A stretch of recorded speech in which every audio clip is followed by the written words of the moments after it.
আলাইকুম, সবাই কেমন আছেন? আশা করি ভালো আছেন। আলহামদুলিল্লাহ আমিও ভালো আছি। ফাতেমা কুকিং ব্লগস থেকে আমি ফাতেমা চলে আসলাম নতুন একটা রেসিপি নিয়ে। যেহেতু সামনে কোরবান, তো হয়তো দেখে বুঝতে পারছেন এখানে আমি 1 কেজি গরুর কলিজা নিয়েছি, কেটে 2 ভাগ করে। তো এখন একটা পাতিলে পানি বসিয়ে দিয়েছি। তো আজকে আপনাদের সাথে শেয়ার করব কলিজার একদম শেষ থেকে শুরু পর্যন্ত কিভাবে রান্না করি, কেন আমাদের কলিজাগুলা কালো হয়ে যায়, সেই টিপসটা আপনাদের সাথে আজকে শেয়ার করবো। এবং আজকে রেসিপিটাও আপনাদের সাথে শেয়ার করব কলিজা বোনাটা সহজভাবে। এই তো আমি এখানে পানিগুলো দেখে হয়তো বুঝতে পারছেন, আমি পানিগুলো একদম ভালো করে ফুটিয়ে নিয়েছি। আর এখন কলিজাগুলো দিয়ে দিয়েছি এখানে ফুটন্ত পানির মধ্যে।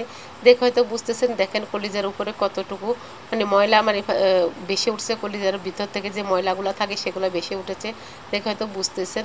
আমরা হয়তো অনেক সময় কলিজাগুলো আগে না জেনে এইভাবে কেটে রান্না করে খেতাম, কিন্তু কলিজার ভিতরে যে ময়লাগুলো থাকে, যেই রক্তগুলো ভিতরে থেকে যায়, সেগুলো কিন্তু আমাদের পেটে যায়, আমাদের অনেক ক্ষতি হয়। সেটা আমাদের অজান্তেই আমরা কিন্তু খেয়ে ফেলতেছি না জেনে।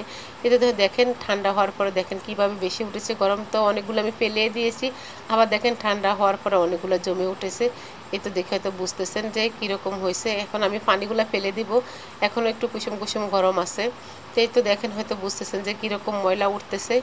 এত ময়লা কলিজার ভিতরে থাকে, আমরা যারা জানি না তারা তো দেখে হয়তো আজকে হয়তো এই ভিডিওটা দেখে শিখে নিতে পারবেন। আর যারা জানেন তারা তো জানেনই।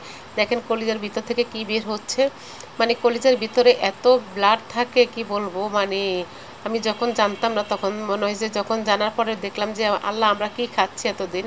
কলিজা, গরুর কলিজা খাচ্ছি, ঠিক এইভাবে রক্তগুলো খেয়ে নিচ্ছি। ভিতরে যে পচা, অনেক সময় দেখা গেছে আমরা ফ্রিজে রেখে দিই, কিংবা এই রক্তগুলা কিন্তু দোকানে যখন থাকে বা কলিজার ভিতরে দোকান থেকে আনি, আমরা এভাবে কেটে রান্না দেখেন। আমি টিপ দিচ্ছি, এতগুলো ফুটারও ফরও দেখেন টিপ দিচ্ছি, আর কীভাবে এই ময়লা রক্তগুলো বের হচ্ছে, একদম কালো কালো রক্তগুলো বের হচ্ছে। দেখে হয়তো বুঝতেছেন, এই যে দেখেন ছিদ্র দিয়ে দিয়ে বের হচ্ছে রক্তগুলা।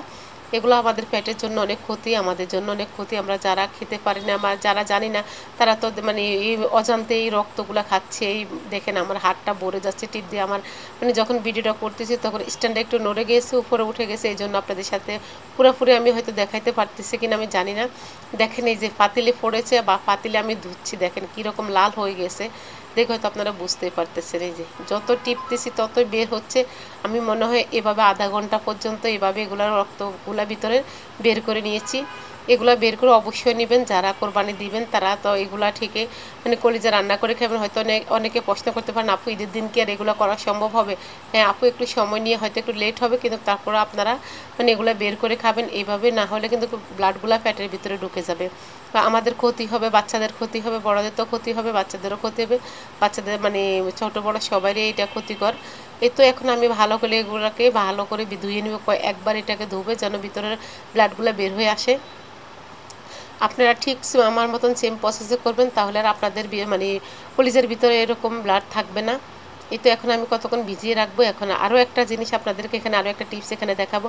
আমরা অজান্তে কলিজা দিয়ে যে কত কিছু অজান্তে খেয়ে ফেলতেছি, সেটা আমাদের অজান্ত জানা না থাকলে যা হয় আর কি। দেখেন এই যে উপরে কলিজার উপরে একটা প্লাস্টিকের মতন থাকে, এটাও কিন্তু উঠে যাবে। এখন দেখেন এটাও একটা প্লাস্টিক, এটা কিন্তু খেয়ে আমাদের পেটের ভিতর কিন্তু অনেক ক্ষতিকর হয়ে যাচ্ছে আর কি। এই যে দেখেন এটা একটা প্লাস্টিকের মতন, আমি টান দিলেই কিন্তু উঠে যাচ্ছে। এটা কিন্তু আমাদের উপকারের কিছু নেই, এটা অপকার। দেখে হয়তো বুঝতে পারতেছেন যে কীরকম এটা। এই যে দেখছেন এটা একটা রাবার, কিন্তু এটা ফেলে দিবেন। এটা গুদ্দার ভিতরে, কলিজার ভিতরে, সবটার ভিতরে থাকে। দেখেন আমার হাতের এটার ভিতরেও কিন্তু আমি ঠিক এইভাবে সবটা উঠিয়ে নেব, দুইটার ভিতরে উঠিয়ে নেব। যে এই যে দেখেন সবটা উঠে যাচ্ছে, এক টান দিলেই কিন্তু উঠে যাবে। তবে এটা সিদ্ধ করে নিতে হবে, সিদ্ধ করে না নিলে কিন্তু এটা উঠবে না। সিদ্ধ করে তারপরে একদম সহজে উঠে যায়। এই তো আমি এইভাবে সবগুলো টেনে টেনে উঠাই নিব। এই দেখেন এটার ভিতরে সেম অবস্থা, এই সবগুলো এইভাবে উঠিয়ে নিতে হবে আর কি। দেখেন কিভাবে উঠাই নিচ্ছে আমি। এগুলো একদম রাবারের মতন শক্ত, এটা কিন্তু আমাদের পেটে যায়, কিন্তু এটা আমাদের অনেক ক্ষতি করে, অনেক ধরনের রোগ এগুলো আমাদের রোগ হয়, আমরা জানিও না। কিন্তু যা কি এগুলো যে আমাদের কত ক্ষতি করতেছে, আমরা তো মজা লাগে মুখে এই জন্য সবটা খেয়ে নিই, বা আমাদের কাছে ভালো লাগে এই জন্য আমরা খাচ্ছি, কিন্তু আসলে এটা যে আমাদের, দেখেন আমি আপনাদের আরেকটু ডিটেলসে দেখাচ্ছি। দেখেন কিভাবে বের হচ্ছে রক্তগুলো বের হয়েছে। দেখেন এখন আমি আরও ভালোভাবে ধুয়ে পরিষ্কার করে নিব। আর এতে এখন দেখতে হয়তো বুঝতেছেন, এগুলো সবগুলো ভালো করে ধুবো, ধুয়ে তারপরে কেটেও নিব, ছোট ছোট পিস করে নেব, যতটুকু আমার প্রয়োজন ততটুকুই আমি কেটে নিব। এই তো দেখেন আমি সবগুলা কেটে ধুয়ে তারপর পরিষ্কার করে নিয়ে এসে দেখেন কীরকম সাদা হয়ে গিয়েছে। আর এখন এগুলো রান্না করলে কিন্তু কালো হবে না। আমরা যারা কলিজা রান্না করি তাদের কলিজা কালো হয় কেন জানেন? এই যে রক্তগুলো যে থাকে ভিতরে, এই জন্য কলিজাগুলো মানে কালো হয়ে যায়। যাই হোক, এখানে আমি একটা প্যান বসিয়ে দিলাম, দিয়ে এখানেই তো মানে পরিমাণ মতন কিংবা স্বাদ মতন তেল দিয়ে দিলাম। এখানে তেলটা আপনাদের পছন্দ অনুযায়ী আপনারা তেল দিবেন, কম বেশি যারা খান, তবে আমার মনে হয় একটু কম দিলে ভালো হয়। এই তো এখানে আমি দিয়ে দিলাম পেঁয়াজ, মেজারমেন্ট কাপে মেপে নিলে 1 কাপ হবে। পেঁয়াজ দিয়ে দিলাম, দিয়ে এই তো ভালো করে নেড়ে ছেড়ে এটাকে একটু মানে ভেজে নেব, যে পর্যন্ত পেঁয়াজটা নরম না হয় সে পর্যন্ত একটু ভেজে নেব। এই তো হালকা নরম হয়ে আসছে দেখে হয়তো বুঝতে পারতেছেন। এখানে আমি 2 টেবিল চামচ দিয়ে দেবো রসুন বাটা। তো এটা আমি ইন্ডিয়ান রসুন দিলাম, এই জন্য একটু সবুজ হয়ে গেল, আপনারা দেশি রসুনটা দিতে পারেন। আর এখানে দিয়ে দিব 2 টেবিল চামচ আদা বাটা, 2 টেবিল চামচ আদা বাটা, 2 টেবিল চামচ রসুন বাটা দিয়ে দিলাম। আমি এখানে দিয়ে দিলাম এই যে 2 টেবিল চামচ জিরা গুঁড়ো দিয়ে দিব। এখানে আমার চামচটা একটু সাইজে ছোটো, এই জন্য আমি 2 টেবিল চামচ করে দিচ্ছি, আপনারা বড় চামচ হলে 1.5 মানে একটু কম দিবেন। এখানে দিয়ে দেবো 1.5 টেবিল চামচের মতন ধনিয়া গুঁড়া। এখন দিয়ে দেবো আপনাদের এই তো দিয়ে দেবো মানে 1 টেবিল চামচ গরম মশলার গুঁড়া, আপনারা চাইলে গরম মশলা আস্ত দিয়ে দিতে পারেন, আমি গুঁড়োটা দিলাম। এখানে স্বাদ মতন দিয়ে দিলাম লবণ, লবণটা কম বেশি করে দিবেন। এখানে দিয়ে দিলাম 1 টেবিল চামচের মতন হলুদের গুঁড়ো, দিয়ে দেবো 2 টেবিল চামচ লাল মরিচের গুঁড়ো। মরিচের গুঁড়োটা একটু ঝাল কম, এই জন্য আমি লাল 2 চামচ দিলাম, আপনারা ঝাল বুঝে কম বেশি করে দিতে পারেন। এখন সবগুলো মশলা একসাথে মিশিয়ে নেব পেঁয়াজের সাথে, মিশে ভালো করে মানে নেড়ে চেড়ে যেন তেলটা উপরে চলে আসে, মশলা একদম মিশে যায় সে পর্যন্ত ভালো করে এটাকে ভেজে নেব, মানে মশলার কাঁচা গন্ধটা উঠে যাওয়া পর্যন্ত।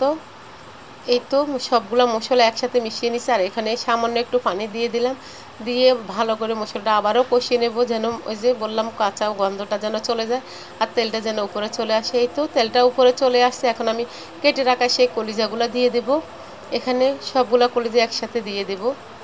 এখানে আমি 1 কেজি কলিজা নিয়েছি, সেই পরিমাণে দিয়েছি, আপনারা এখানে মানে 2 কেজি হলে 2 কেজি ওই পরিমাণে ডাবল করে মশলা দিবেন।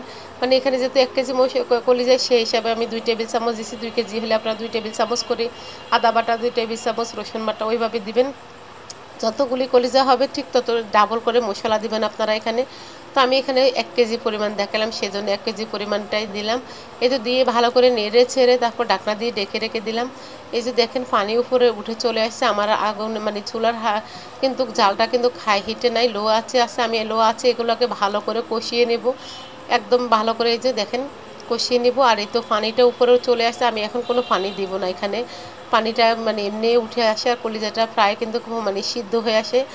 এই তো দেখেন কলিজাটা কিন্তু অনেকটা সিদ্ধ হয়ে আসছে, আর মানে একদম নেড়ে চেড়ে ভালো করে উপরে মানে মানে পানিটা শুকিয়ে গিয়েছে, তেলটা উপরে চলে আসছে, আর দেখেন কালারটা কত সুন্দর হয়েছে, তাই না? আর এখানে আমি মেপে দিলে হয়তো 2 কাপ পানি দিয়েছি আমি, চায়ের কাপে যে না সরি কফির মগে 2 কাপ পানি দিয়েছি।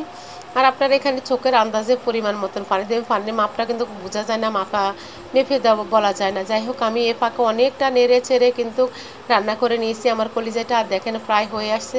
যদি আমার রেসিপিটা ভালো লাগে অবশ্যই একটা লাইক দেবেন, যদি বেশি ভালো লাগে ফ্যামিলি এবং ফ্রেন্ডস আমার মাধ্যমে শেয়ার করে দিতে পারেন।